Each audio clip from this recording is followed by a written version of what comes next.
বউয়ের জন্মদিন বলে কথা, দুপুরবেলা কোনো স্পেশাল খাওয়া দাওয়া হবে না তা কী করে হয়? তাই জন্য দেখো আমরা দুজনে মিলে কিন্তু সুন্দরভাবে রেডি হয়ে গেছিলাম।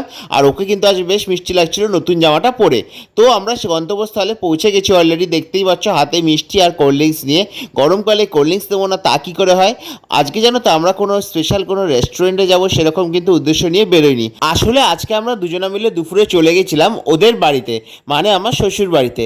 ওখানে জানো তো একটা বেশ সুন্দর মিষ্টি রিচুয়াল আছে, জন্মদিনে ঠিক বিয়ের মতো করে আশীর্বাদ করা হয়। তো ছোটোবেলা থেকে ওকে সেরকমভাবে কিন্তু জন্মদিনে আশীর্বাদ করা হয়, দেখতেই পেলে প্রথমে সেইভাবে কিন্তু ওকে আশীর্বাদ করে নেওয়া হলো। এছাড়াও দেখি আমার শাশুড়ি মা মেয়ের জন্মদিন বলে করেছে খাওয়া দাওয়ার এক এলাই আয়োজন। সাদা ভাত, মাছের মাথা দিয়ে ডাল, 5 রকমের ভাজা, ডিম কষা, চিকেন, আরও কত কি। এছাড়াও ছিল শেষ পাতে মৃত্যুঞ্জয় থেকে মিষ্টি ও মিষ্টি দই। তো কোন খাবারটা সব থেকে বেশি ভালো হলো খেতে সেটা জানতে হলে কিন্তু সাবস্ক্রাইব বাটনটা ক্লিক করতে একদমই ভুলবে না।